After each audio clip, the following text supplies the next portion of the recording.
한 주 동안 있었던 뉴스 가운데 우리가 조금 더 깊이 들여다봐야 할 이슈를 짚어보는 시간입니다. 뉴스자 외전을 함께 하시는 패널 두 분 소개해드리겠습니다. 배종찬 인사이트 K 연구소장 자리하셨습니다. 안녕하세요. 안녕하십니까. 김민하 시사평론가 모셨습니다. 안녕하세요. 안녕하세요. 네. 우린 정치권 얘기 가운데 오늘 가장 많은 관심을 모았던 상황부터 얘기를 할 수밖에 없을 것 같은데요. 네.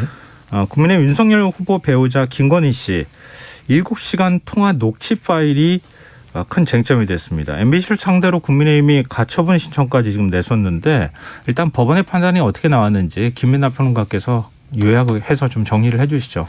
그러니까 이게 뭐 가처분이 일부 인용된 건데요. 네. 근데 일부 인용됐다라고 하지만 이제 실질적으로는 방송이 이제 가능하게 됐다 이렇게 표현하는 게 보다 이제 실질적일 것 같은데 네. 일단 이제 일부 인용됐다는 거에 대해서 방송을 하면 안 되겠다라고 이제 법원이 판단한 부분은 이 김건희 씨의 이제 사생활과 관련된 일부 부분, 네. 그 다음에 수사에 영향을 미칠 수 있는 부분. 그래서 김건희 씨가 이제 이러한 발언이 보도됨으로 인해서 본인이 이제 방어권을 행사를 잘 할 수 없게 되는 부분에 대해서는 이거 이제 보도하지 마라는 취지로 결정을 한 것이라고 보면 되겠고요.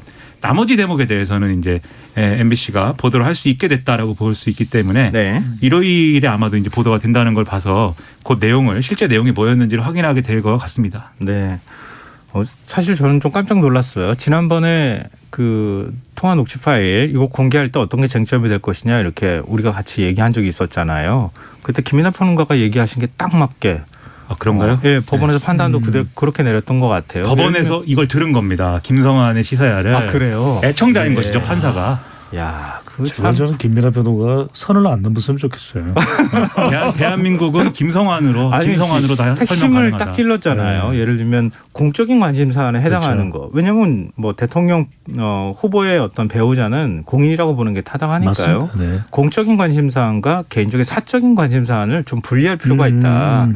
그러니까 그게 녹취 내용이 어떤 것인지 우리는 알 수 없었지만 법원이 판단한다고 하면 그게 가장 큰 쟁점이 될 것이다 이렇게 했는데 오늘도 역시 그 부분에 대해서 법원이 판단한 것 같아요. 근데 나머지 어찌됐든 간에 어떤 내용이 뭐 방송이 안 되는 내용이고 어떤 내용을 뭐 방송하게 될지는 뭐 아무도 알 수 없는 상황이잖아요. 제작진 외에는. 근데 방송을 만약에 하게 될 경우에 네. 여론에 미치는 영향이 좀 어떨까요? 좀 클까요? 크다고 봐야 되겠죠. 네. 그러니까 지난해죠. 11월 5일 윤석열 국민의힘 경선 후보가 최종 후보로 결정되고 난 이후에 네. 지지율이 올라가면서 윤벤션 이야기를 했잖아요. 네. 윤석열 컨벤션 효과. 그런데 그 지지율이 하락하는데 결정적인 원인이 됐던 것이 배우자 김건희 씨 리스크거든요. 네. 이준석 대표하고의 갈등 그리고 김종인 이제 전 비대위원장이 됐지만 주변 인물들과의 갈등도 있었지만 어느 정도 지금 봉합이 됐죠. 네. 뭐 그것이 완전한지 어떤지는 모르겠어요. 그런데 지속적으로 아직까지 해소되지 않는 것이 배우자 리스크거든요. 그러니까 30대, 40대 또 50대 이 여성 유권자들이 배우자에 대한 부분을 의혹과 논란 부분을 규명해야 된다라고 지속적으로 이야기하고 있는 부분이기 때문에 네. 이 부분이 해소되지 않는다면은 윤석열 후보에게는 계속해서 선거 막판까지 부담될 수밖에 없는 것이고 지금도 다른 이슈가 아니잖아요. 네. 방송에서 MBC 스트레이트 뉴스에서도 지금 방송할 것을 결정을 한 상태라고 그래요. 그렇게 알려지고 있는데 이거 역시 공개된다면 윤석열 후보가 지지율이 반등하는 시점에서 또 상당한 타격이 있을 수밖에 없다고 봐야 되겠죠. 근데 지금 국민의힘 쪽에서는 공영방송의 나쁜 선거 개입이다 이렇게 주장을 하고 있어요. 일부러 이제 선거에 개입하려고 하는 의도를 갖고 있는 것이다 이렇게 보고 있는 것 같은데 이게 사실 공정성이라고 하는 걸 그 어떤 잣대로 해야 되는지 굉장히 막연하고 추상적인 개념이긴 하잖아요. 뭐 예를 들면 MBC가 지금 국민의힘에 편파적이다. 국민의힘이 또 지금 YTN도 항의 방문하고 뭐 여러 방송사나 이런 곳을 항의 방문하고 있는데 그럼 왜 보수 언론은 항의 방문하고 있지는 않지? 또 그건 민주당에 가서 항의 방문해야 되나? 여러 가지 하여튼 생각이 있기는 해요. 근데 이런 모습들 어떻게 보세요? 김민하 평론가는. 저는 이제 좀 뭐랄까요. 좋은 모습은 아니라고 생각하고요. KBS에도 그 충심 어린 고언을 하고 있습니다. 네, 그 사극을 만들어라 5년에 하나씩은. 그리고 이제 국제 뉴스를 메인 뉴스에 30% 이상 할애해라. 그건 조언이라고 해야 되는 거 아니에요? 그러니까 이제 충심 어린 고언을 이렇게 해주고 예, 있습니다. 네, 네. 그래서 김성환의 시사야도 앞으로 국제 뉴스를 늘리는 것으로 이렇게 기대에 좀 부응을 해야 된다는 생각이. 자꾸 저기 세지 마요.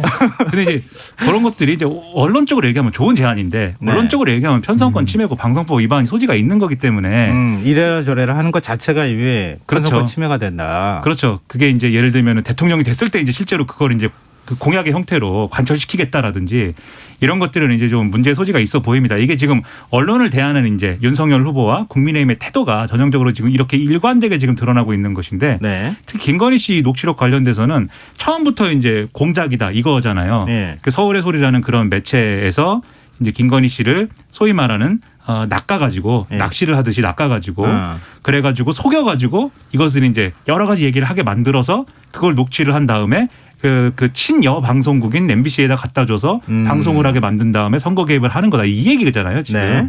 근데 실제로 이제 그런 흐름인 거냐를 볼 때는 좀 의문이고 실제로 이 MBC 보도를 나온 걸 봐야 되는 게 중요한 게 과정이라는 것은 기자라고 본인이 밝힌 이상 이 물어보는 사람이 기자라고 본인이 밝혔고 그리고 특별히 비보도를 전제로 하고 대화한 게 아닌 이상 그리고 비보도를 전제로 했더라도 이게 보도 가치가 있다고 하면 얼마든지 보도할 수 있는 것이기 때문에 네. 그 과정 자체를 지금 문제 삼고 있는데 국민의힘은 그 과정이 제가 볼 땐 문제가 아니고 실제로 이 MBC가 이걸 결국 이런 가처분이나 이런 거를 뚫고 방송을 했는데 네. 그 결과가 이 공적 가치가 없는 내용이었다 결국. 결국 사담이 그냥 다 들어가 있는 그 정도 수준에 불과했다. 그렇죠. 그냥 흠집내기고 그냥 윤석열 후보의 먹칠하는 내용이다. 그러면 그거는 그 이후에라도 법적 대응이 가능한 거고요. 그리고 네. 유권자들이 그런 방송이라고 하면 당연히 그 유권자들이 MBC를 그러면 굉장히 크게 비판을 하겠죠. 피곤하다 이제는 이 얘기 그렇게 나올 건데 그게 아니라 만약에 공적 사안이고 그다음에 이른바 이제 처가와 관련된 윤석열 후보의 처가와 관련된 의혹들을 뒷받침해 줄 수 있는 뭔가 이제 말을 했다든지 네. 또는 뭔가 윤석열 후보가 그동안 검찰총장 시절이거나 하는 과정에서 했었던 일들을 뭔가 또 알고 있는 사실을 특별하게 또 새롭게 꺼낸 얘기가 있다든지 네. 뭐 그런 거라고 하면 그거는 또 이 해명을 하고 대응을 해야 될 문제이기 때문에 시작부터 지금 이렇게 이게 공작이고 이것이 이제 뭔가 음모다라는 식으로 접근한 것은 오히려 제가 볼 때는 역효과를 불러올 확률이 대단히 크다고 생각합니다. 역시 뭔가 있으니까 네네. 처음부터 그런 거구나. 이렇게 될 확률이 크기 때문에 네. 저는 이런 대응 말고 성실하게 저는 해명을 하고 설명을 하면 국민들이 납득할 수 있는 내용이면 충분히 납득할 거라고 봐요. 네. 근데 또 역으로 생각하면 네. 그럴 수 있지 않겠어요? 국민의힘 입장에서는 미리 좀 바람을 빼줄 필요가 있을 거 아니겠어요? 아까 이제 배종찬 소장께서 얘기하신 것처럼 이게 여론에 즉각 반영이 될 또 악재로 그 반영이 될 가능성이 높다고 하면 이게 좀 부당하다 이렇게 공개하는 게 이런 것들을 부각시키는 차원에서라도 그렇게 했던 것 아니냐 역으로 또 해석이 가능한 측면도 있을 것 같은데. 근데 다른 방법이 있겠죠. 여기서 이제 일단 중요한 것은 정치권의 이해관계가 아니라 시청자의 이해관계에서 판단을 해야 된다는 거죠. 시청자의 뭐 권리가 침해됐다, 훼손됐다.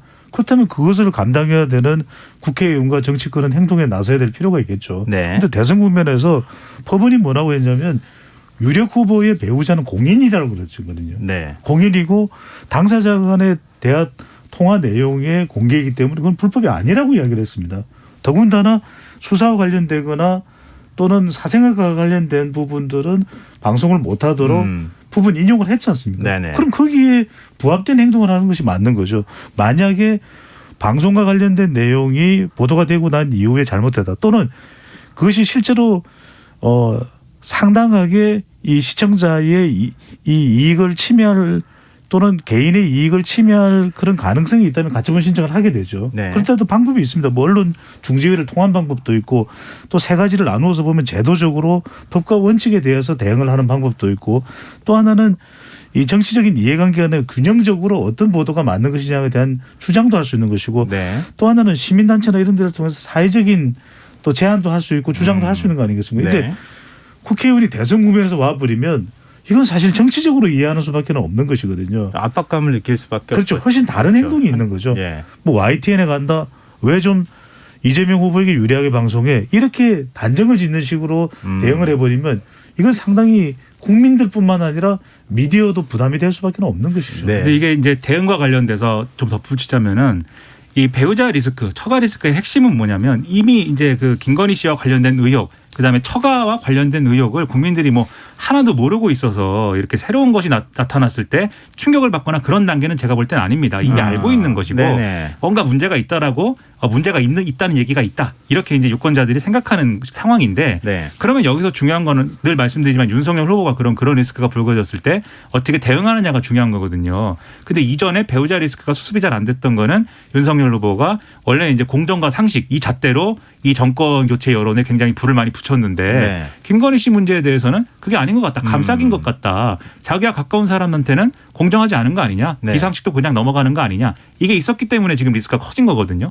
그러면 이번에 이런 이제 논란이 나왔을 때도 마찬가지로 언론이 보도를 했는데 거기에 대해서 윤석열 후보가 정말 이건 사실관계가 틀렸다고 하는 것은 해명하고 그리고 그렇지 않은 사안에 대해서는 그 공정과 상식이라는 잣대로 대응을 하면 오히려 제가 볼 때는 윤석열 후보가 변했어 이렇게 생각할 수 있어요 유권자들이. 네네. 그래서 그게 나름대로의 이제 기회일 수 있는 건데 지금 이렇게 처음부터 이게 공작이다 이렇게 해버리면 만약에 이게 방송이 되면은 이게 특성상 7시간 한 얘기를 다 틀지 않는 거잖아요. 그렇죠. 그걸 어떻게 틀어요? 그렇죠. 다. 100% 편집이 들어가는 거 아닙니까? 네. 그럼 이제 다음 주가 되면은 제가 볼 때 이 국민의힘이 하는 최악의 수는 이거 악마의 편집이라고 하는 겁니다. 악마의 편집이라고 하면서 이게 뭐 원래는 그런 내용이 아니었는데 뭐 이러면서 공작설로 다시 가고 이러면은 자기끼를 했다. 그렇죠. 뭐 이런 식으로 나온다. 제가 볼 때는 유권자들이 이게 이 배우자 문제에 대해서 윤석열 후보와 국민의힘의 대응이 달라진 게 없는 것 같다. 이렇게 생각할 수가 있어요. 그래서 네. 이번에 다른 대응을 해야 된다는 겁니다. 네, 알겠습니다. 아니 이 말씀만큼 좀 더 붙이고 네네. 싶은데 무슨 말씀이냐면은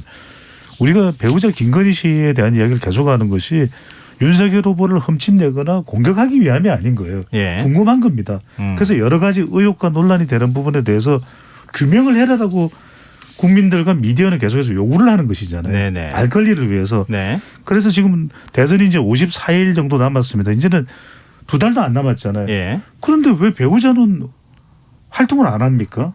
그러니까 지금 배우자 활동하면은 아마 이런 의혹이 오히려 더 사그라들 가능성이 그러니까요. 있는데 그래서 안 우리 나오니까 그러는 거 방송에서도 아닌가 시사회를 싶어요. 통해서 제언을 했던 것은 뭐냐 하면은 윤석열 후보에게 불리한 발언이나 윤석열 후보에게 배우자 리스크를 강조하기 위함이 아니라 빨리 털어내면 윤석열 후보에게 훨씬 더 효과적이죠.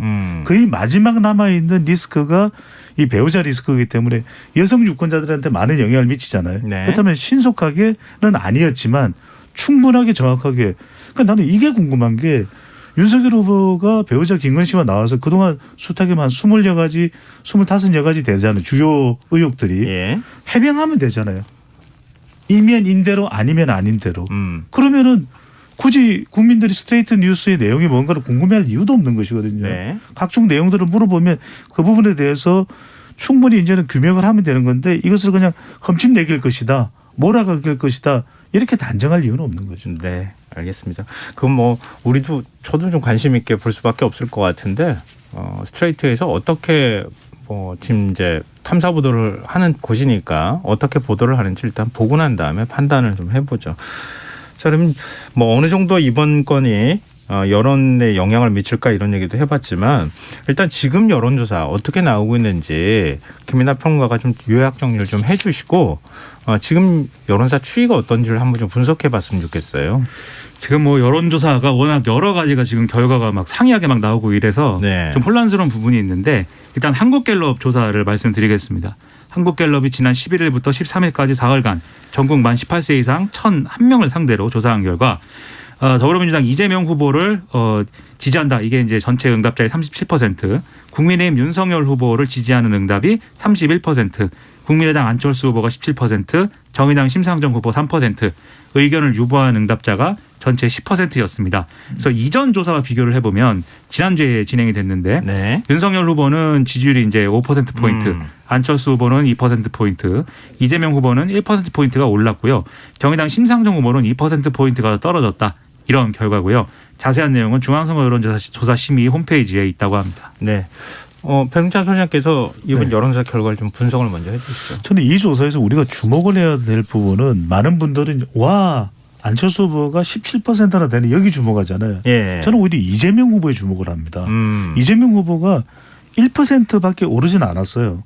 그러니까 네. 뭐 이재명 후보가 대단히 지지율이 많이 올라서 윤석열 후보보다 오차 범위 내에 앞선다 이렇게 생각하시는데 그게 아니라 이재명 후보는 거의 변화가 없는 겁니다. 그러니까 윤석열 후보의 기준으로 초점을 맞추어서 분석을 해보면 지난 한 2주 전까지만 하더라도 윤석열 후보의 지지율은 추락세였어요. 예. 각종 갈등이 겹치고 겹쳤거든요. 그런데 이준석 대표와 가까스로 봉합하면서 반등하는 추세를 또 보였어요. 이번 주 초반만 하더라도 이른바 이준석 매직이라고도 이야기를 했고 네. 여성가족부 폐지 등 또 젠더 이슈도 부각을 시켰고 안보 이슈도 있었고 그런데 가장 최근 조사가 오늘 발표된 이 한국갤럽 조사거든요. 네. 그런데 윤석열 후보 지지율이 다시 또 내려갔고 안철수 후보의 지지율이 올라간 겁니다. 이걸 어떻게 설명할 수 있냐면 결국 배우자 리스크인 거죠. 배우자 리스크. 배우자 리스크죠. 그러니까 흐름을 쭉 보면 윤석열 후보의 이 추세 변화는 추락해서 다시 반등을 했습니다. 네. 그래서 자동응답 조사 경우에는 윤석열 후보가 이기는 조사도 있어요. 예, 그러게요. 이 부분은 중앙선거여론조사 심의위원회 홈페이지에서 확인 가능하면 좋은데 또 안보 이슈가 있다 보니까 안철수 후보의 지지율이 상승하다가 꺾인 조사 결과도 있습니다. 네네. 그런데 이제 종합적으로 분석을 해보면 오늘도 하루 종일 나왔던 이슈 중에서 가장 부각되는 이슈가 배우자 리스크거든요. 결국 윤석열 후보는 이 김건희 씨 리스크를 어떻게 털어내느냐. 예. 이 부분이 주요 관전 포인트일 수밖에 없고 예. 결국 안철수 후보의 지지율이 올라가면 나올 수밖에 없는 이야기는 세 글자거든요. 단일화. 알겠습니다. 그 위기가 또 기회가 될 수도 있는 거니까요. 네. 뭐 그 말이 또 생각나기도 했는데 김민하 평론가는 어떻게 보세요? 저는 이제 대부분 이제 말씀하신 대로 언론들이 이제 안철수 후보의 지지율이 이제 오히려 또 올라간다 뭐 이렇게도 보고 있는데 앞서 네. 말씀드렸듯이 여론조사 결과들이 너무 이제 상이하게 나오고 있고 그리고 어떤 여론조사의 경우에는 이 방식과 그다음에 이제 어떤 그 조사 방식과 그다음에 어떤 시기가 일치함에도 불구하고 완전히 이제 내용이 다르게 나온 그런 여론조사들도 있고 저는 이제 여론조사 전문가가 아니다 보니까 상당히 혼란스러워요. 이런 모든 것들이. 예. 저도 혼란스러워요. 아니 배 아니, 소장님까지 여론조사 혼란스러우면 전문가 차원에서 정말 신뢰하면 안 되는 여론조사도 있습니까? 이거 대놓고 한번 물어보고 싶어요. 저는. 어떻게 해야 됩니까 우리가. 자꾸 발표는 하는데 그런 너무 차이가 많이 옥석을 나잖아요. 가리기가 이번 주는 저도 너무 힘들더라고요. 그러니까 네. 이전 조사만 하더라도 차이가 있더라도 그래 이건 좀 자동응답과 면접원 조사의 조사 방법의 차이다. 아니면 표집을 하는 데 있어서 좀 화이트 칼라 사무직이 좀 많이 표집이 되면 예. 또 이것이 이제 진보 성향이 강해지고 또 ARS 조사는 보수 성향이 강한다. 이렇게 분석이 가능. 이번 주는 그것조차 불가능해요. 그러니까 솔직한 얘기를 어떤 곳인지 이렇게 찝지는 마시고 네네. 공개하시지는 않더라도 이건 도저히 믿기 어려워. 이런 여론조사 있잖아요. 그 사실 없지는 않습니다. 여론조사를 없지는 않아요. 계속 그렇죠. 예. 하시는 뭐 여론조사 업체 관계자들이 볼 때에도 자기의 추이가 쭉 나타나고 여론조사 흐름이라는 게 좀 어느 정도 보이잖아요. 그렇죠. 근데 갑자기 그 조사가 튄다거나 이런 현상들이 나오잖아요. 나와요. 조사 방법에서 문제가 있거나 네. 이럴 경우에. 그래서 사실 공개하지 말아야 되는 거잖아요. 그럴 경우에. 그렇죠. 그런 자기도 걸 신뢰할 수 없는 여론조사를 지금 자체적으로 내놓고 있는 판단해야 거잖아요. 될 경우도 있는 것이죠. 네. 근데 그걸 그대로 그냥 다 공개해 버린다는 거예요. 저도 현업에 있으면 그게 뭐냐면 몇 가지 기준만 충족되면 뭐 이건 부합되는 것이거든요. 법적 조건에 부합되는 것이거든요. 예. 그럼 공개를 하는 거죠. 그러니까 국민들 계속 헷갈리잖아요. 그럴 수 지금. 있어요. 예. 저는 이번 주는 특히나 더 그렇습니다. 이번 주는 저도 어떤 기준으로 어떤 흐름과 추세를 구분하기가 힘들 정도거든요. 네. 저는 이제 여론조사 전문가 아니다 보니까 이러한 이제 여론조사의 각각의 어떤 신뢰성을 얘기하기는 대단히 어려운 것이고 저는 그만큼 여론이 굉장히 이제 흔들리고 있다. 네, 굉장히 혼란스러울 정도로의 대혼전이에요. 네, 네. 혼란스럽게 이렇게 벌어지고 있는 그런 움직임이 있다. 그냥 이렇게 이해를 하는 수밖에는 별 수가 없습니다. 저는. 네. 근데 아무튼 그렇게 이해를 하면 어떤 움직임들이냐라고 봤을 때는 이게 분명히 이제 윤석열 후보가 이제 빠져나가는 지지율을 이 아까 말씀하신 이준석 매직이든지 그걸 막은 건 확실해요. 막고 그걸로 떠났던 일부 2030을 데려온 게 맞습니다. 그리고 그 계층은 소위 말하는 이준석 대표의 강한 팬덤을 형성하고 있는 이 유권자층의 경우에는 여성가족부 폐지가 그야말로 이제 마법의 단어였어요. 제가 이제 여러모로 이제 여론들을 좀 청취를 해보면 네. 그런 걸로 볼 때 이제 그게 일종의 이제 극약 처방인데 극약 처방으로 일단은 빠져나갔던 것 중에 데려올 수 있는 걸 빨리 데려온 것이고 주초에 네. 그리고 나서 이제 이후에 그래도 이제 윤석열 후보가 완벽하게 복구는 안 되는 게 지금 말씀하신 대로 애초에 윤석열 후보의 지지율이 좀 꺼진 것은 내려간 것은 결국 후보 본인의 불안 문제였거든요. 그래서 예, 이제 예. 여러모로 이제 정견이나 어떤 비전 이런 것들이 명확치 않아 보이고 그리고 어떤 국정을 맡았을 때 얼마나 이제 실력이 있을 것이냐에 대해서도 의문이 좀 제기된 바 있고 특히 배우자 리스크, 처가 리스크에 대해서 제대로 대응하지 못하고 있다. 이 의문은 이제 해소가 안 됐기 때문에 윤석열 후보가 일부 복구는 했지만 완전히 또 치고 올라가지는 않는 국면이다. 이렇게 볼 수가 있겠고 근데 안철수 후보는 그럼에도 불구하고 어쨌든 10% 이상 15% 사이 그 사이에서는 이제 지지를 유지하는 거잖아요. 이거는 이제 안철수 후보가 나름대로의 이제 자생력을 갖춘 단계가 갖춘 단계로 들어선 부분이 일부 있다고 보이는 게 그러니까 이 지지율이라는 것도 오르면 올라서 또 올라가는 그런 측면이 있지 않습니까? 그렇죠. 그동안 이렇게 사람들이 이 윤석열, 이재명 두 후보 중에 누굴 뽑아야 될까 모르겠다 이러고 이제 가만히 있다가 뭔가 안철수 후보가 지지율이 오르니까 그게 눈에 띄니까 이제 이게 뭔가 안철수라는 선택지도 있어 이렇게 해서 쏠린 표도 있는 것 같고 네. 윤석열 후보로부터 와서 못 돌아가지 않은 표도 있는 것 같고 심지어 일부는 이제 이재명 후보 지지층에서도 온 것 같고 뭐 이런 것이 있어가지고 지지율이 떠받쳐지는 것 같은데 그럼 결론적으로는 누가 그러면 지금 상당히 곤란한 국면에 빠지고 있는 거냐면 이재명 후보가 좀 곤란할 것 같아요. 왜냐하면 안철수라는 변수 때문에 이게 새로운 어떤 천장이 돼가지고 이 천장을 뚫고 올라가야 되는 건데 이 안철수 후보가 지금 장악해버린 이 부분을 사실은 이재명 후보가 좌측을 완전히 다 틀어막으면서 우측으로 쭉 진군해가지고 다 이제 가져가야 되는 장악했어야 되는 어떤 영역이랑 겹치는 부분이 있는 것 같거든요. 네. 그런 걸로 보면은 이 안철수 변수와 그다음에 이제 지금의 어떤 흐름에 대해서 민주당과 이재명 후보가 이 정권 교체 여론에 맞서 싸우면서 어떤 카드를 내세워가지고 설 전에 이렇게 좀 한 번 더 점프할 거냐 굉장히 고민이 클 것 같습니다. 김현우 평론가 중요한 걸 지적한 게 뭐냐면 네. 안철수 후보가 윤 후보 지지율 하락 부분을 상당 부분 가져가는 건 맞습니다. 네. 그런데 이재명 후보와 심상정 후보의 지지층도 일부 가져가요. 그 네네. 유권자층이 네. 누구냐면 20대와 학생과 중도층을 가져가거든요. 네. 이러다 보니까 이재명 후보도 난감한 거죠. 이재명 후보의 지지율도 박스권을 벗어나야 되는데 네. MZ세대도 이제는 20대가 3파전 양상이 돼버리니까 이것도 이재명 후보로서는 박스권을 벗어나는데 상당히 안철수의 존재가 난감한 상황이 돼버립니다. 이게 크게 두 가지 흐름을 말씀해 주셨는데요. 안철수 후보와 관련된 얘기는 다시 한번 얘기를 하기로 하고요. 왜냐하면 단일화 얘기를 안 할 수가 없는 상황이니까요. 윤석열 후보는 어찌됐든 간에 악재를 좀 털고 뭐 호재까지는 아니더라도 다시 반등의 모멘텀을 만드는 수순에 들어가 있는 것이다. 이렇게 좀 평가를 종합 정리해 볼 수 있을 것 같고 이재명 후보는 지금 박스권에서 벗어나지 못하고 있다. 이게 제일 큰 문제가 아니냐 이렇게 지적을 해주셨는데요. 이재명 후보의 어떤 점들 때문에 지금 40%를 사실 전반적으로 보면 어디 지지율이 막 나오는 건 아니니까 네네. 결국 국민들 가운데 어떻게 지지를 모아주느냐의 문제 아니겠습니까?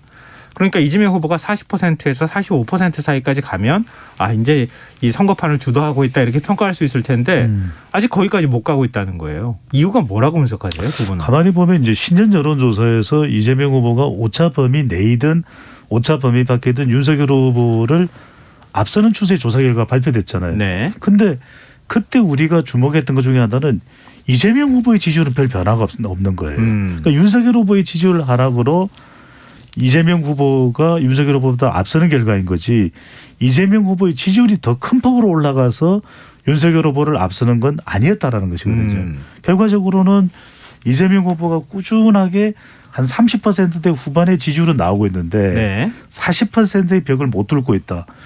지금 지난 대선에서 문재인 후보도 41.08%의 득표. 그리고 지금 문재인 대통령 지지율이 40%대 초반까지 가 있다면 더 올라갈 수도 있거든요. 네. 근데 이번 대선에서는 당선 후보가 적어도 45% 조금 더 많으면 한 48% 선에서 당선 득표가 결정된다고 하거든요. 예. 근데 지금 그러면은 한 많게는 10% 10여 퍼센트 포인트의 지지율이 더 확보가 이재명 후보는 안 되는 건데 네. 가장 큰 이유는 비호감과 부동산인 거예요. 그러니까 비호감과 부동산이다. 부동산 이슈 이번 대선의 이슈는 또 부동산이거든요. 예. 그러니까 중요한 중간 유권자층이 M여중, MZ세대 여성 중도층인데 20대도 30대는 살짝 이재명 후보가 좀 앞서는 추세입니다. 추세만 말씀드리면.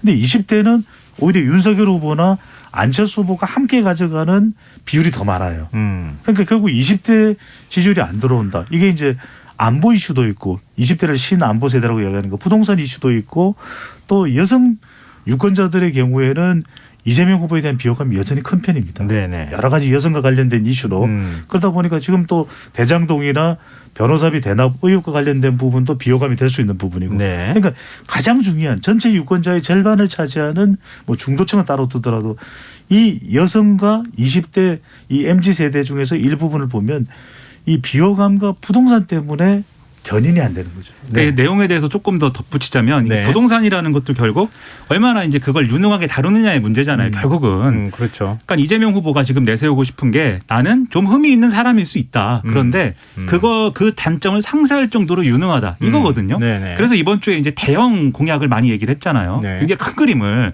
이 산업구조 전환을 얘기하면서 뭐 디지털 대전환 이런 거 얘기하면서 뭐 130만 개 일자리를 만들고 막 이런 걸 했는데 그게 바로 국가를 운영할 준비가 그만큼 잘 돼 있다. 그만큼 유능하다. 이거를 이제 보여주려고 한 거거든요. 근데 여기서 문제가 되는 게 그러면 이게 좀 중도층으로 진출하기 위한 교두보가 되려면 어떻게 됐어야 되는 거냐면 사람들이 윤석열 후보를 보면서 아직 국가를 운영할 준비가 안 된 것 같아. 이런 마음을 가지면서 네. 비록 내가 정권 교체를 해야 된다고 생각은 했지만 네. 그거에 동조는 했지만 이재명 후보를 보니까 유능한 사람이기 때문에 네. 한번 이재명 후보한테 기대를 가져봐야 되겠어. 이런 흐름이 좀 형성이 됐어야 되는데 네. 아이러니하게도 안철수 후보가 그 기대를 일부 가져가 버린 거예요. 그래서 윤석열 후보를 보면서 좀 불안하다 싶었는데 네. 안철수 후보라는 대체제가 보이니까 이재명 후보 쪽으로 이렇게 여론이 흘러가기보다는 안철수 정도의 이 어떤 지도자도 괜찮지 않아? 뭐 이게 있는 거고 그러다 보니까 이제 유능함이라는 게 빛을 못 보고 있고요. 그리고 지금 말씀하신 비호감이라는 영역이 이제 내가 좀 흠이 있다 이 부분인데 이 부분은 오히려 계속 이번에도 무슨 뭐 국민의힘이 간접 살인이니 뭐 연쇄 무슨 뭘 아니니 이렇게 하면서 예. 이게 다시 또 흠이 많은 사람인 것이 재조명되고 심지어 뭐 영어 아수라 얘기하고 막 이러지 않습니까? 네네. 이게 자꾸 이 주기적으로 재조명이 되면서 이게 오히려 흠이 많은 사람이라는 부분이 다시 커지고 있어서 이런 것들이 지금 발목을 잡고 있다라고 저는 생각이 됩니다. 네, 알겠습니다. 지금 여러분께서는 KBS 1라디오 김성환의 시사회를 듣고 계십니다. 뉴스의 외전 김민아 시사평론가 배종찬 인사이트 K연구소장 두 분 패널과 함께하고 있습니다. 뭐 안철수 후보하고 단일화 문제 제가 앞서 이제 그 얘기해보자 이렇게 말씀드렸는데요. 지금 김민아 평론가 얘기하실 때 굉장히 흥미롭게 생각했던 게 지금 그 정권 교체는 해야 되겠는데 윤석열 후보는 아니라고 생각하는데 안철수 후보가 보이는 이런 현상이 나타나고 있다고 하셨는데 결국은 윤석열 후보하고 안철수 후보 모두 사실 보수가 풍마할 만한 후보라는 인식을 갖고 있다는 거 아니겠어요? 보수층이 그렇죠. 바라볼 때도. 근데 그렇다면 단일화를 한다 하더라도 확장성의 일정 부분 지금 그 산술적으로 나오는 여론조사가 그대로 더해지는 게 아니라 네. 일부는 빠지는 현상이 나타날 수도 있다. 그렇게 또 해석 가능하지 않겠습니까? 그런데도 지금 정권 교체 여론이 정권 유지 재창출보다는 더 높게 나타나고 있거든요. 예. 그러니까 이 정권 교체 여론을 얼마만큼이나 담아내느냐가 중요하겠죠. 그래서 두 가지 상황인데 하나는 단일화 관련되는 여론조사 결과들을 총망라해 보면 일단 단일화를 하면 이재명 후보의 대결에서 더 큰 파괴력이 발휘되는 거죠. 네. 그러니까 단일화하는 것이 이재명 후보를 이기고 정권 교체할 가능성이 더 높다라고 하는 확률이 나온다면 이걸 보수 진영에서는 끝까지 버리지 못하는 카드가 됩니다. 왜? 단일화를 해야 더 확실하게 정권 교체가 되니까. 예. 또 하나는 뭐냐면 방금 전에 김성환 진행자께서 정말 예리한 질문을 하셨는데 대체로 경쟁력을 보면 윤석열 후보로 단일화되는 경우보다 안철수 후보로 단일화되는 경우가 이재명 후보에 대해서 더 큰 경쟁력이 나오거든요. 네네. 그런 이유는 이상하다. 다자 대결에서 여전히 윤석열 후보가 더 앞서고 있고 국민의힘 후보인데 국민의힘 지지층이 있는데 왜 단일화되면 안철수 후보가 더 경쟁력이 있을까? 중도를 더 담아가는 거죠. 예. 그러니까 보수의 입장에서 본다면 보수 진영은 국민의힘 지지층은 윤석열 후보 자신들이 선택한 윤석열 후보로 정권 교체가 된다면 금상첨화겠죠. 근데 만약에 윤석열 후보가 배우자 리스크든 무슨 리스크든 안 된다.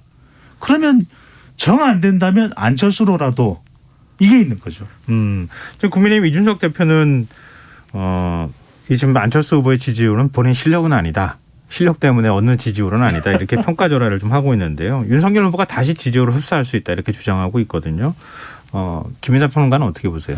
일단 이준석 대표는 두 가지의 의미를 깔고 있는 것 같은데 첫 번째는 당 대표이기 때문에 이제 견제성 발언을 하는 측면이 분명히 있겠죠. 지금 예를 들면 국민의힘과 윤석열 후보가 지금부터 단일화 얘기를 적극적으로 막 해버리면 이게 단일화 협상에서는 결국 지지율을 많이 확보하고 있는 쪽이 유리할 것인데 윤석열 후보가 이미 단일화에 좀 이제 안철수 후보하고 이제 겨뤘을 때 다소 이제 불리할 수 있다 이런 인식이 있는 상황에서 먼저 단일화 얘기를 해버리면 네. 그 단일화 협상이 오히려 제대로 안 되지 않겠습니까? 윤석열 후보에게 불리한 방향으로 되지 않겠습니까? 그러니까 이준석 대표의 입장에서는 이제 좀 안철수 후보를 깎아내리는 그런 얘기를 하는 측면이 하나가 있는 것 같고 두 번째는 이제 이준석 대표가 본인이 이제 자처하지 않습니까? 안잘알이라고 자처를 하는데 과거에 이제 정치를 같이 했기 때문에. 근데 그런 측면이 있는 것 같아요. 안철수 후보가 뭐 이준석 대표의 표현인데 다른 사람들을 비판해가지고 얻는 이런 이제 반대급부로서 얻어가는 지지율은 있지만 정작 본인에게 그러면 포커스가 맞춰졌을 때 자기의 어떤 비전이나 이런 것들을 제대로 이제 잘 얘기하느냐 지금까지 그렇지 않아왔다. 그렇기 네. 때문에 지금은 이제 일종의 반사체로서 안철수 후보가 기대를 모으고 있지만 안철수 후보도 이게 만약에 일정 정도의 지지율 이상이 계속 나오면 어떤 방식으로든지 간에 검증대에 올라갈 수밖에 없거든요. 지금 이제 물론 지금도 검증대에 올라와 있지만 네. 본격적으로 더 높은 이제 어떤 수준을 요구하는 검증대에 올라가게 되면은 그때가 되면 이제 나름대로 또 미천이 드러난다 이런 이제 계산을 하는 거죠. 예. 이준석 대표는. 그래가지고 이제 그런 얘기를 하는 건데 결과적으로 이런 현상들이 보여주는 거는 단일화 논의에 들어가는 건 쉬운데 지금도 이제 단일화 논의는 뭐 이게 뭐 필수 불가결이다라고 다 얘기를 하니까 하지만 실제 협상에 들어갔을 때는 이건 정말 어떻게 될지 아무도 모를 것이다. 그리고 지금 실제로 지금 여론조사나 이런 걸 통해서 이제 협상을 해가지고 결론을 낼 거 아니겠습니까? 지금도 근데 명확히 뭐가 쟁점이 될지 보여요. 민주당 지지층, 이재명 후보 지지층까지 포함해가지고 단일 후보 누가 적합하냐 이렇게 묻는 거랑 네. 국민의힘 지지층으로 한정해가지고 보수층으로 한정해가지고 묻는 거랑 결과가 완전히 다를 수가 있다. 이런 걸 시사하는 여론조사 결과도 있었기 때문에 이 룰 싸움에서 얼마만큼 윤석열 후보와 안철수 후보 측이 각각 얼마나 나름대로의 융통성을 발휘하느냐의 문제가 될 수가 있는데 두 후보 다 그런 부분에서 능숙하지 않습니다. 네. 그래서 이런 것들은 리스크죠. 근데 뭐 김민하 평론가 여러 변수에 대해서 한꺼번에 다 얘기해 주셨지만 안철수 후보는 나로 시작되는 단일화하면 절대 안 한다 이렇게 얘기를 하고 있거든요. 그게 오히려 더 제일 큰 변수가 될 수도 있지 않을까 그렇죠. 그런 생각이 드는데요. 네. 앞으로 또 우리가 단일화 얘기할 수 있는 기회는 많이 있으니까요. 네. 또 그거에 따라서 여론도 계속 출렁거릴 거니까 또 이제 다시 한번 얘기하기로 하고요. 그러니까 정치라는 게 오늘 다 맞는 얘기 했는데 내일 되면은 어제 한 얘기가 다 틀립니다. 아니, 그러니까 나는 절대 후보 사퇴 할 생각이 없다 이렇게 얘기를 하고 있지만 나중에 가서 또 정치는 생물이니까 또 그렇죠. 많이 어떻게 달라질지 모르는 평론가 거죠. 내일 허무해집니다. 어떻게 네. 한치 앞을 내다볼 수가 없는 거죠. 맞습니다. 네. 지금 정의당 상황이 좀 심각해요. 심상정 후보가 지금 4월째 모든 선거 일정 중단하고 숙고 시간을 갖고 있는데 지금 정의당이 뭐 취재가 안 된다 이런 얘기를 해요 기자들이. 도대체 그 속내가 뭔지를 잘 두문불출이죠. 몰라요. 왜 이런 현상이 발생했다고 저는 이해가 보세요? 돼요. 지지율이죠. 결국 지지율이다. 정당은 지지율로 평가를 받는 것이거든요. 예. 선거가 있을 때는 후보의 지지율로 이제 평가를 받는 것인데 너무 바닥이에요. 지금 심상정 후보의 지지율이 지난 2017년만 하더라도 심블리 블리블리 이랬거든요. 네. 그랬는데 이번 대선은 그런 효과가 거의 안 나오고 있는 상황이고 지금 공약만 해도 주 4일째 외에는 특별히 각인되는 공약이 없습니다. 오히려 민주당을 비판하면서 아니면 양당을 비판하면서 더 존재감을 만들려고 했던 거 아닌가 이런 생각이 그러니까요. 들기도 그런데 했었어요. 이번 대선은 또 진보와 보수가 철저하게 유력 후보 쪽으로 뭉치는 프레임 전쟁이기 때문에 네. 더 진보를 대표한다라고 하는 심상정 후보 쪽으로 관심이 안 기울어지거든요. 그러다 보니까 지금 극약 처방을 취할 수밖에 없고 심지어는 20대 30대 여성 유권자를 견인했던 것도 심상정 정의당 후보인데 그렇지 못하다 보니까 이러다가는 사실은 정의당 자체가 위태로운 거죠. 그래서 저는 두문불출하면서 뭔가 좀 정의당 다음 심상정 후보 다음 이 부분은 걸크러시한 모습을 다시 한 번 더 선보이기 위해서라도 잠시 숨고르기를 하는 걸로 보여요. 사태나 단일화 쪽은 아닐 것 같아요. 지금 그렇진 않다. 여영국 대표도 얘기를 했는데 여영국 대표도 그런 이야기를 하고 있고 돌아올 것이라고 이야기를 하고 있으니까요. 근데 또 지금 말씀하신 거 들으면 그래요. 후보가 내가 잘못해서 내가 지금 이런 일이 벌어졌다 이렇게 생각하면 일종의 숙고의 시간, 그러니까 그렇죠. 자기 스스로를 되돌아보는 시간이 될 텐데 굳이 그런 거를 이런 방식으로 해야 되는 건가? 이런 의문도 든다는 거예요. 마치 왠지 어딘가에 불만이 있는 사람처럼 지금 보이는 측면도 있다는 거죠. 그러니까 뭐 해석은 분분합니다. 그래서 불만이 있다라고 하면은 지금 정의당과 그 선대위 체제가 심상정 후보의 이제 활동이나 이런 것들을 제대로 받쳐주지 않은 거 아니냐 뭐 이런 해석도 있고 네. 그래서 이제 지역 조직이나 이런 것들이 효율적으로 선거운동을 위해서 움직이지 않았다 뭐 이런 표현도 언론에 등장하던데 근데 이게 잘 안 되면 다 그런 얘기를 각자 해요 또 각자 하기 시작합니다. 그래서 실제로 정말 그것 때문에 이제 이렇게 된 건지는 뭐 심상정 후보한테 물어보지 않으면 또 모르는 거죠. 일단은 이 지금 정치적인 공간이 없다는 것은 명확한 사실이에요. 지지율도 예를 들면 낮은 이유가 예를 들면 뭐 인지도가 낮아서다 이러면 인지도를 올리기 위해서 앞으로 노력해보자 그러면 돼요. 근데 지금 이게 막막한 게 지금까지 진보가 이 표를 달라고 해온 논리가 크게 분류하면 두 개인데 첫 번째로는 진보적인 어떤 정책과 가치가 필요하다라고 얘기를 하면서 우리를 지지해달라고 하는 게 하나가 있고 두 번째는 기성정당들이 부패하고 무능하기 때문에 새로운 우리 세력들을 좀 지지해달라고 얘기하는 게 있습니다. 크게 두 개인데 첫 번째 진보적인 가치라는 거는 이미 문재인 정권이고 이재명 후보이기 때문에 이게 선명성이 살지 않습니다. 그래가지고 지금 주 4일제도 얘기하고 뭐 모병제도 얘기하고 뭐 신노동법도 얘기했지만 이런 것들이 유권자들 입장에서 볼 때는 분명히 민주당이 한 것보다 한 발 더 나은 거지만 비슷한 종류처럼 보인단 말이에요. 그래서 이게 차별화가 안 되는 부분들이 있고 그다음에 이 기성정당이 뭐 부패하고 무능했다라는 프레임은 지금 이 냉정하게 얘기해서 안철수 후보가 수혜자입니다. 이 부분은. 그렇죠. 그래서 심상정 후보는 공간이 없어요. 그래서 지지율이 안 나오는 거고 이거를 구도가 벌써 이렇기 때문에 이걸 어떻게 파해할 수 있는 어떤 그런 방법도 없습니다. 그러니까는 제가 볼 때는 칩거라는 수단을 통해서 일단은 이제 일정을 정지를 한 건데 근데 제가 볼 때는 그런 이제 그것도 이제 일종의 이제 극단적인 수단이잖아요. 그렇게까지 했을 당시에는 제가 볼 때는 심상정 의원이 뭐 사퇴나 단일화도 어느 정도는 각오했을 수도 있다 이렇게 생각을 했는데 오늘 나온 반응을 보면 일단 거기서는 이제 마음을 돌린 것 같아요. 마음을 돌렸고 그렇다고 하면 이제 곧 복귀를 할 텐데 그런 이제 부분이 아니라고 한다면 이 심상정 의원이 대선 후보로서 이렇게 며칠 동안 자맹을 하다가 다시 이제 복귀할 때는 그냥 어영부영한 메시지로 나오면 안 되는 거죠. 그렇죠. 굉장히 큰 어떤 주제를 던져야 되는데 지금 상황에서 던져야 되는 건 뭐냐? 심상정 의원이 정의당의 오늘까지 이르는 정의당 정치의 중심축이었습니다. 그래서 이 부분에 대해서 그동안 잘못했고 그동안 뭘 잘못했기에 이렇게 됐는가. 그리고 이게 심상정 후보가 그 얘기를 하잖아요. 이게 나의 마지막 어떤 소명이다. 이 얘기를 지금 하지 않습니까? 심상정의 마지막 이 대선 정치를 하는 건데 그걸 통해서 그러면 대선 이후의 미래의 어떤 진보 정치는 뭐다라는 걸 규정하는 방식으로 큰 판을 짜자는 얘기를 해야 되는데 그런 얘기가 나올지 뭐 지켜봐야 되겠죠. 큰 건 아니라도 될 것 같아요. 저는 정의당 다음 근본적인 문제를 먼저 생각하고 권영길 전 대표와 노회찬 전 의원의 그 모습대로 돌아가야 된다. 2002년 대선에서 살림살이 좀 나아지셨습니까?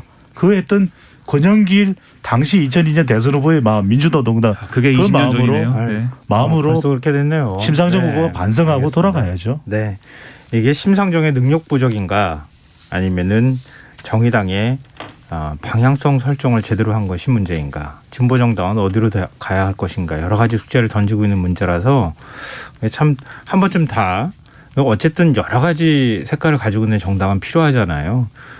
여러 정치권이 한번 좀 고민해보는 계기가 됐으면 좋겠다는 생각이 드네요. 그리고 저희 방송 시작하면서 2022년을 맞아 김성환의 시사회를 듣는 이유 두 가지 청취자분들께 보내주십시오 이렇게 말씀을 드렸는데요.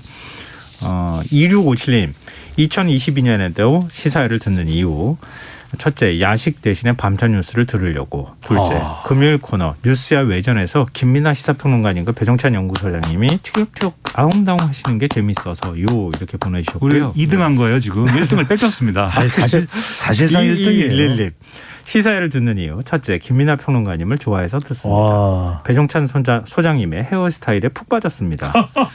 둘째 회사원 주부 엄마의 임무가 어느 정도 마무리되는 이 시간 시사회를 들으며 하루를 마무리하고 저만의 힐링 타임을 갖습니다. 이렇게 보내주셨습니다. 뭐 박수까지 치시고. 아니 우리 방송합니다. 김민하 평론가가 정말 사랑둥이에요. 사랑둥이. 돈머리도 사랑둥이에요. 둥이는 모르는데 밤참 여기서 뉴스는 마치겠습니다. 밤참 뉴스 시작할 때 보글보글 소리가 너무 배가 고파요. 알겠습니다. 자, 청취자 여러분 계속해서 2022년을 맞아 김성환의 시사회를 듣는 이유 두 가지 보내주시기 바랍니다. 오늘 뉴스의 외전 여기까지 하겠습니다. 김민하 시사평론가, 배종찬 인사이트 K 연구소장 두 분과 함께했습니다. 고맙습니다. 고맙습니다. 감사합니다.